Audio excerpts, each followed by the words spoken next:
कुछ गुरु जी को प्यारा है प्यार तुम्हारा, कुछ गुरु जी को प्यारा है प्यार तुम्हारा। इसकी जगमग जोत से सारा जग उजियारा है, सारा जग उजियारा है प्यार तुम्हारा, कुछ गुरु जी को प्यारा है।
पदम सदा नारदो ज्ञान चर्चार्थम स्थित्वा वैकुंठ सन्निधौ। कथा में रोज दो ऋषियों का ऐसा समागम होगा, मिलन होगा और उनके माध्यम से ऐसे ज्ञान की चर्चाएं होंगी जिसे हम सुन करके आनंदित हो जाए।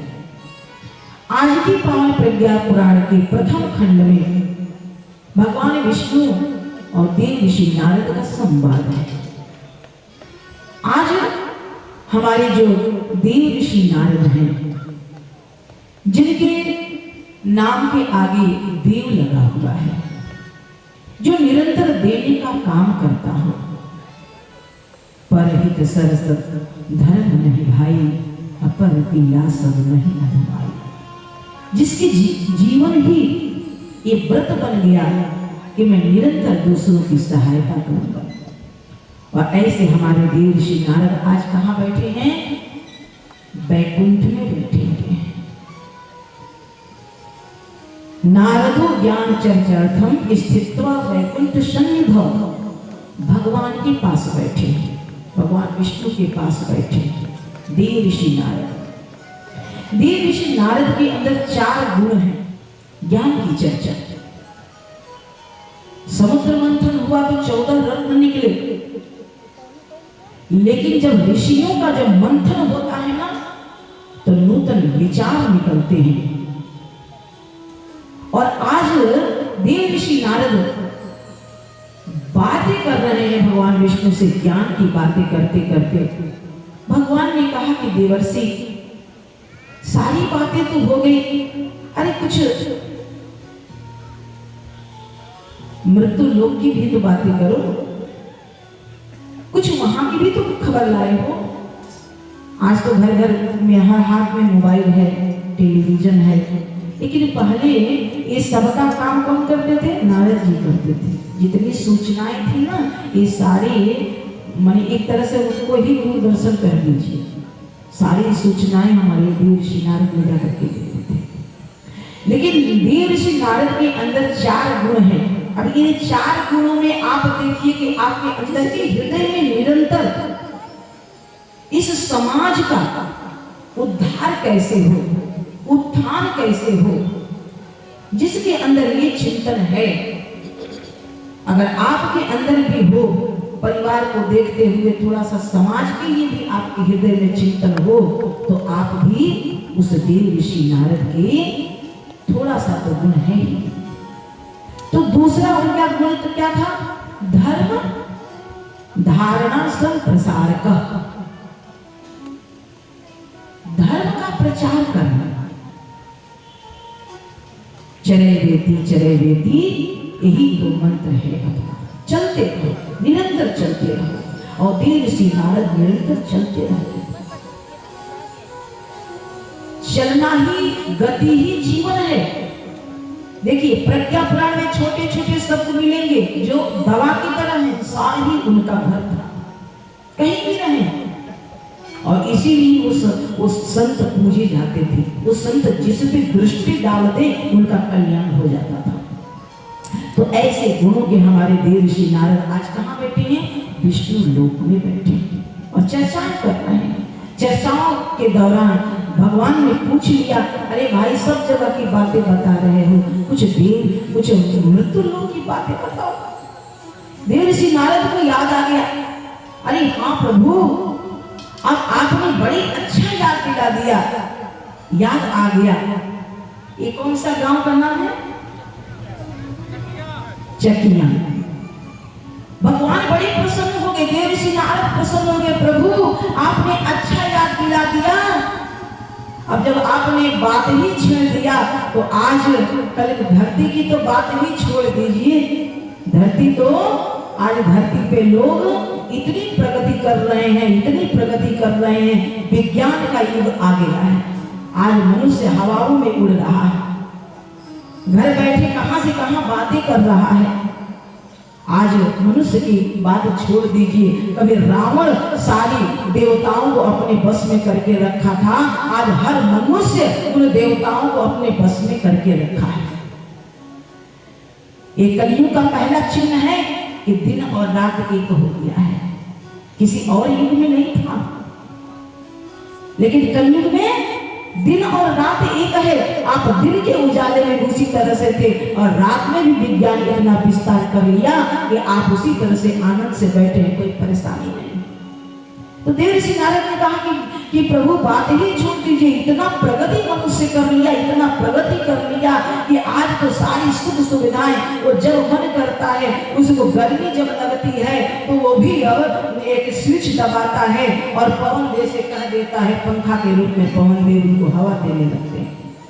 टोटी खोलता है, वरुण देव उनकी सेवा करने के लिए तैयार है, अग्नि देव तैयार है। आज तो सारे देवताओं को हर मनुष्य कैद करके रखा है, तो उनकी बात ही छोड़ दीजिए। भगवान ने कहा कि अच्छा मनुष्य इतनी प्रगति पर है, बोले कि प्रभु बड़ी प्रगति पर है, इतनी प्रगति पर है कि मत पूछिए। तो भगवान ने कहा कि अच्छा जब इतनी प्रगति पर है तो क्या मनुष्य की साधन सुविधाएं बढ़ गई? तो क्या मनुष्य का चिंतन भी बढ़ गया? क्या उसकी सोच भी ऊंची हो गई? बोले प्रभु ये तो देखना पड़ेगा, जाके देखना पड़ेगा, क्योंकि सुविधाओं की खबर तो आ रही है, लेकिन उसके अंदर कितना बदलाव हुआ है ये तो जाके ही पता लगेगा। अब देव ऋषि नारद भगवान विष्णु से आज्ञा लेते हैं और निरंतर अपने बीड़ा पर अपने इष्ट का, अपने प्रभु का भजन करते हुए आपके इस चकिया गांव में पधार रहे हैं। तो हम सब लोग भी थोड़ी देर के लिए देव ऋषि नारद के साथ चलते हैं। नारायण नारायण श्री सभी लोग जोर से बोलो।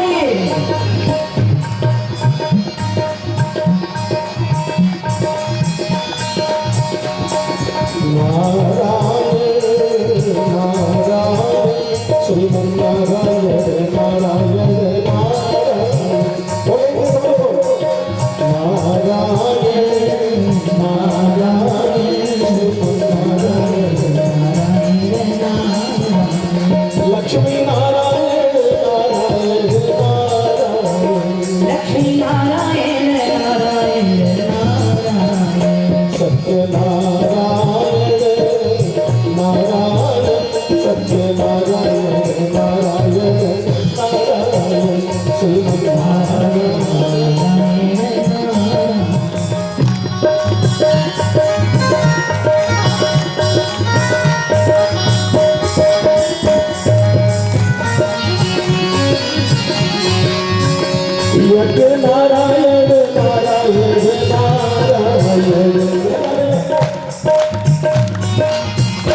यज्ञ नारायण नारायण नारायण यज्ञ नारायण नारायण श्रीमन नारायण यज्ञ नारायण नारायण नारायण यज्ञ नारायण एक भक्त देखता है तो खींचा चला जाता है, जाकर के बैठ गए। बोले प्रज्ञा पुराण भगवान की जय। नारद जी बैठ गए, अपने ध्यान मग्न से उन सुंदरकांड की चौपाइयों को सुनने लगे। भक्त ने पूरी सुंदरकांड कर लिया, भगवान की आरती कर लिया, और जब आरती करने के बाद से भगवान को भोग लगा दिया, जब पीछे मुड़कर देखा तो देख रहा है एक ब्राह्मण बैठा हुआ है। उस भक्त ने कहा कि ब्राह्मण देव, लीजिए आरती लीजिए, लड्डू दिए, प्रसाद लीजिए। देव ऋषि नारद लिए हाथ में और कहे कि भक्त बड़ा अच्छा लगा, बड़ी अच्छी लगी। भाई आप तो मेरे गांव के नहीं दिखते हैं, मैं तो आपको नहीं पहचाना। ब्राह्मण देवता कहां से आ रहा है? मैं तो भिक्षा मांगने वाला, दूर से मांगते मांगते चला आया हूं इस गांव में। लेकिन हे भक्त, मुझे ऐसा लग रहा है कि कोई परेशानी आपके जीवन में है। अब नारद जी कह रहे हैं मुझे लग रहा है कोई परेशानी आपके जीवन में है। उस भक्त ने कहा कि ना, ऐसा कोई बात नहीं, सब ठीक है। बोले कि नहीं, कुछ तो है। बोले नहीं नहीं, कुछ भी नहीं। बड़ी ध्यान से सुनिएगा प्रज्ञा पुराण की कथा, कुछ तो है। बोले कि नहीं, कुछ भी नहीं। बोले कि तब इस सुंदरकांड की चौपाइयां आप ऐसे पढ़ रहे थे, ऐसे पढ़ रहे थे कि जैसे कोई काम किसी व्यक्ति को दे दिया जाए और वो काम बोझ समझकर कि कोई करे, जल्दी निपट जाए। घर में महिलाएं दो तरह की होती हैं, एक क्या करती हैं, एक उसको अपना परिवार, अपनी बगिया जान करके ये सब लोग मेरी अपनी हैं, वो काम करेगी ना तो हर काम में मुस्कुराती रहेगी, उसको बड़ा आनंद आएगा। अभी हम जिस भैया के घर हैं ना, और जो भैया यहाँ पे हैं, उनकी पत्नी को मैं देखती हूँ तो साक्षात लक्ष्मी की तरह मुस्कुराते रहते हैं, दिन भर चलती हैं, मुस्कुराते रहते हैं, जैसे लगता है साक्षात लक्ष्मी उस घर में अपने चरण को रखी है। तो कुछ नारियां होती हैं कि जिस कार्य को करती है उसको अपना समझ करके, ये अपना है, ये परिवार अपना है, ये कार्य अपना है, ये दायित्व अपना है। अब कुछ क्या करती है, बोझ समझ करके किसी तरह से निपट जाए। उसी तरह से देव ऋषि नारद कर रहे हैं, आप भक्ति तो कर रहे थे, सुंदरकांड की चौपाइयां तो पढ़ रहे थे, लेकिन कोई आनंद नहीं आ रहा था, कोई रस नहीं झलक रहा था। क्या बात है, कुछ तो परेशानी है। अब बार बार पूछा जाए, बार बार पूछा जाए तो इंसान के दुखती रग पर हाथ रख दीजिए तो उबल ही पड़ता है। अब वो भक्त भी उबल पड़ा, बोला अब तुम भी भक्त, हम भी भक्त, अब पूछ रहे हो तो अपना पीड़ा बता रहे हैं। एक भक्त से भक्त को छुपाने में कोई फायदा नहीं। बोले नहीं नहीं, एकदम बिल्कुल बताइए। अब वो लगा कहने, क्या बताएं, बड़ी परेशानी है। क्या परेशानी है भाई? बोला कि मेरा एक छोटा भाई है, वो गया कुछ दिन विदेश में, खूब नौकरी वोकरी किया, खूब पैसा कमाया, अब पैसा कमा करके ला करके और बहुत बढ़िया मकान बनवाया है। लेकिन वो मकान तो बनवाया, लेकिन मकान का जो जितना भी पानी निकलता है ना, उस पतनाले का जो मुख है ना, वो मेरे जमीन की तरफ कर दिया है। अब उसकी घर की सारी गंदगी पानी है ना, वो मेरे जमीन में गिर रहा है। अच्छा, तो इसमें कौन सी परेशानी की बात है भाई? बोले नहीं, बहुत परेशानी की बात है।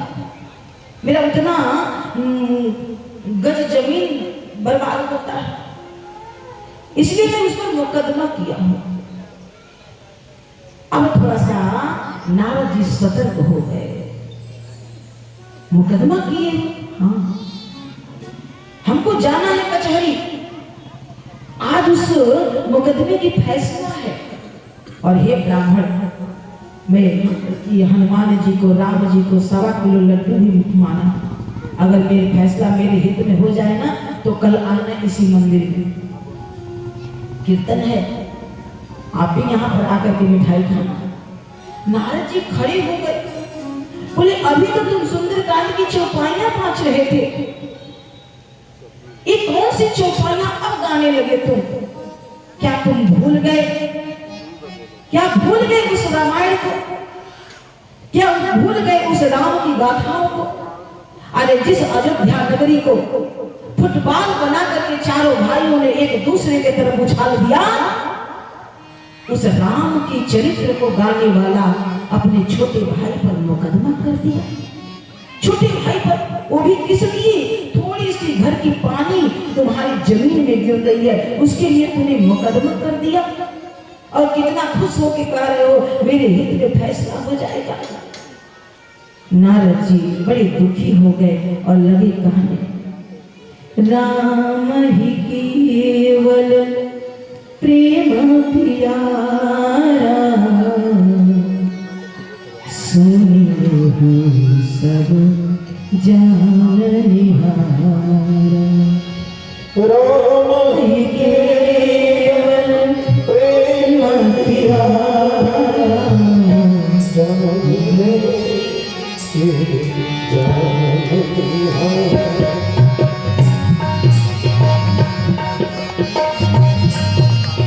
राम श्या राम जय जय राम, राम श्या राम जय जय राम।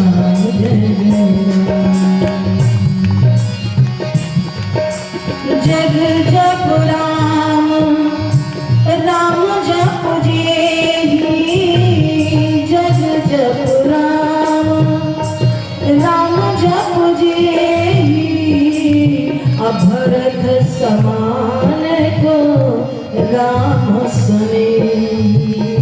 भरत रघुपति भगति सजीवन मोरे, अनुपात श्रद्धा मति कोरी। राम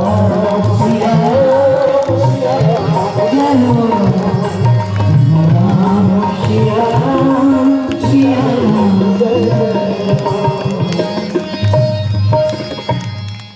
पिता तो आपके पति हैं, बाद में मेरे पिता हैं।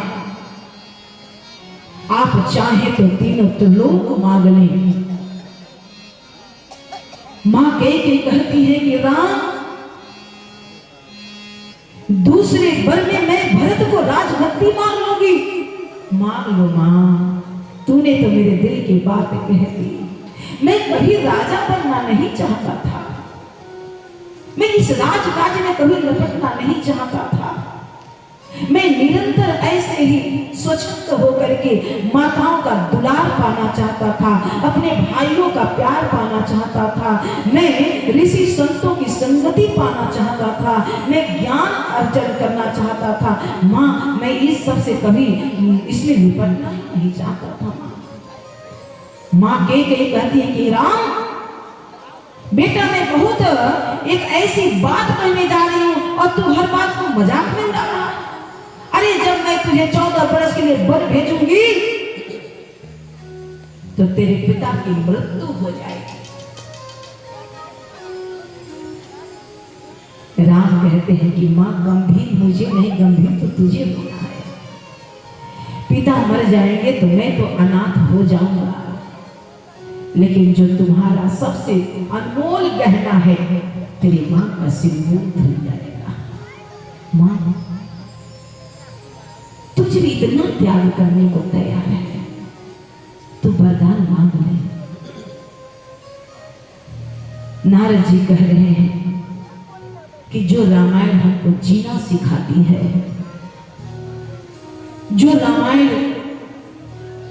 हमें संस्कारों की उस पराकाष्ठा पर ले जाती है, भावनाओं की उस पराकाष्ठा पर ले जाती है, त्याग की उस पराकाष्ठा पर ले जाती है, उस रामायण के सुंदर कांड की चौपाइयों को पढ़ करके हे भक्त तो छोटे भाई पर मुकदमा कर दिया है, वो भी गज भर जमीन के लिए। अरे जिस भाई की उंगलियां पकड़ करके तू पाठशाला गया होगा, जो भाई तेरा छोटा कभी बीमार पड़ गया होगा तो कंधे पर लेकर के तू लोरिया गा करके सुलाया होगा, जिस भाई को तू अपने थाली में खिलाया होगा, जिस भाई के साथ खेल करके तू बड़ा हुआ, उस भाई पर तूने मुकदमा कर दिया। सुन करके आश्चर्य हो रहा है, किस लिए? इस धरती के लिए, गज भर जमीन के लिए। देव श्री नारद कहते हैं कि जब कोई धरती को नापता है तो धरती माता रुदन करती है, रुदन करती है, अरे पुत्रो मुझे नापो मत, मुझे बांटो मत, मैं किसी की संपत्ति नहीं हूं। मैं क्या हूं?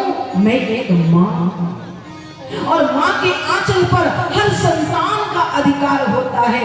मां के आंचल टुकड़े टुकड़े नहीं किए जाते हैं, मां के आंचल कभी बांटे नहीं जाते हैं, मां के आंचल कभी नापे नहीं जाते हैं। तो मुझे ना पता।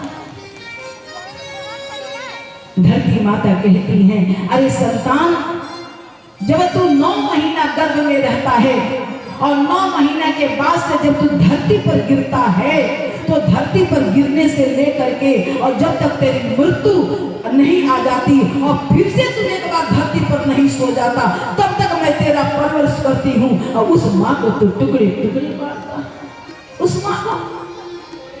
देव ऋषि नारद परेशान हो गए, हे प्रभु ये कैसा भक्त है, ये कैसा भक्त है, ये कलयुग का भक्त है जो दिखाने के लिए तो इतने बड़े बड़े फोटे लगाते हैं, हाथ में माला लिए रहते हैं, लेकिन मन जो है वो मन कितना कलमशों से भरा है, कितना पाप और दुराचार से भरा है, कितनी ईर्ष्या से भरा है, कितना वैमनस्यता से भरा हुआ है।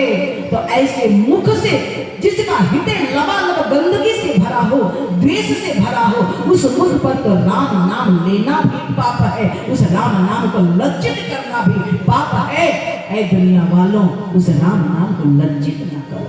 हमें निजी धर्म पर, हमें धर्म पर चलना सिखाती रोज रामा, सदा सुख आचरण करना, सदा सुख आचरण करना सिखाती रोज रामा।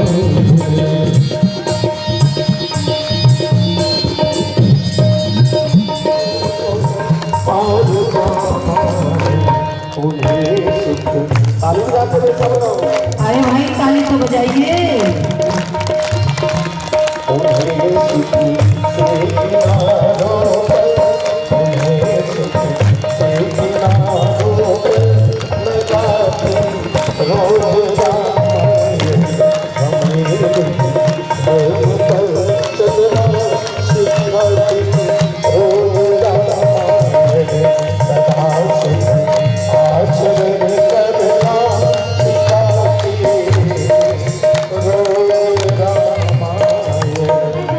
हमसे गलती हो गया तो प्रायश्चित भी करना चाहिए।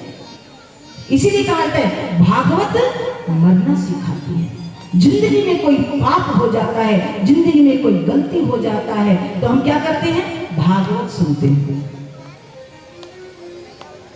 तो क्या मन में क्या बना के रखे हैं? और ये भागवत सुन लेंगे तो हम भी मुक्त हो जाएंगे।